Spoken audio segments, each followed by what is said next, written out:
Farah is asking a very important question, which I believe that we've answered so many times.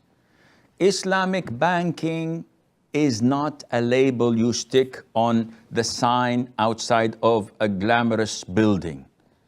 Islamic banking has to walk the talk.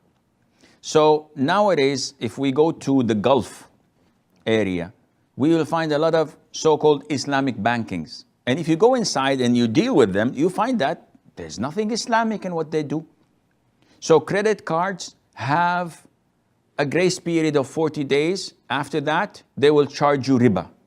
You go to Islamic bank and say, hey, we have this beautiful Islamic credit card. MashaAllah, tabarakallah.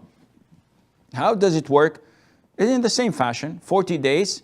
If you don't pay, we will buy merchandise on your behalf, and then we will sell it to someone else with a lesser price, collect our money, and then charge it to you in installments. So it's the same concept.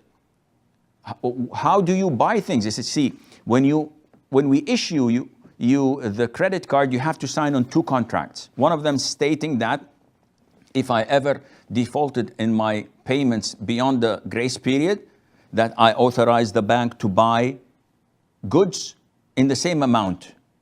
And then another contract, I authorize the bank to sell the goods somewhere else, the same amount or different amount, and they charge it to me in installments. I didn't see any goods, and I did not buy any goods, and I did not sell any goods. All of this is bogus. But the vast majority of Islamic banks deal with this. And there are so many different ways of doing it. And this is totally prohibited. What they're doing is un-Islamic. And you can cascade this to so many transactions of theirs. So I'm hesitant to say that these Islamic banks are actually Islamic until I look into their Sharia board and see whether the scholars on the Sharia board are true scholars or they're just Tom, Dick, and Harry, a dozen for a dime. Secondly, I have to see if these real scholars implement what they issue of Islamic fatwas on the transactions of the bank, or it's just on paper and there's no committee doing it. Afterwards, I can tell you that, okay, this is legit or this is bogus, you have to do not believe in it.